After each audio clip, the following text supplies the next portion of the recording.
So what I'd like to demonstrate today is a plank, and everyone kind of has at some point heard about what a plank is or what it does, and it's actually a core exercise, but it's so much more than that. When you think of the core and your positioning, you're working in through the hip area, your glutes, your back, your shoulders, so you incorporate a lot in a plank. Core is so important when you're doing any kind of sport. As it relates to triathlon, when you're on that bike for long periods of time, you have to be able to stay engaged for long periods of time on a run, that your upper torso doesn't start to cave in and work on not make your diaphragm be able to get a bunch of air into your system. So you want to be able to get as much oxygen as you can. You want to be able to sustain your positions for long periods of time. So you have to work on your core, and I'm going to show you different ways that you can work on a plank. So a basic plank looks like this. You are in position where your elbows are underneath your shoulders. You want to make sure that you don't let your hips dip down or that you pop really high up. When you initially start, you want to make sure to go at your own pace. So if you need to go into a modified version, you just drop the knees down until you get strong enough to be able to come up into a regular plank without feeling a lot of low back pain, and that you just feel the work of it, which is in through the core, the ribs, the hips. You can add variations where you lift the leg up, which then you incorporate more muscle groups and slowly progress. As you get strong enough, you can add some instability to it by a fit ball. And what you do is the same thing.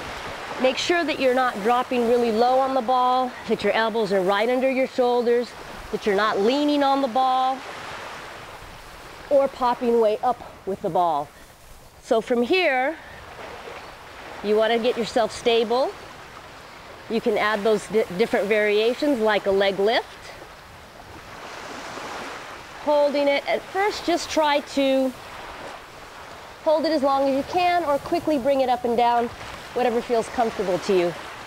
From here you can add other variations like circles with the elbows in both directions. You can add jumps to it. Try not to go into a really fast jump because then you won't really engage the muscles that you need to, so nice and slow. And you can do what I call a step over. Up, over and across, and back.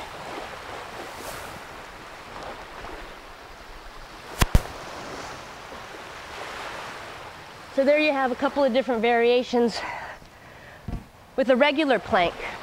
From here, you can go into a side plank version, which you get onto your side. You can either stack your feet or stagger them, depending on your strength, making sure the elbow is right under your shoulder. If it moves, stop and readjust yourself. From here, a side plank looks like this, up and over and back down. If you can't quite lift your hip up, use your hand to help. And if you can come all the way up, then you can progress to what's called a side twist plank. You take the elbow, twist it down, and back up. Want to make sure your hip doesn't roll back. And so you can see how you're incorporating a lot of different muscle groups from your upper body to your lower body and all through the torso.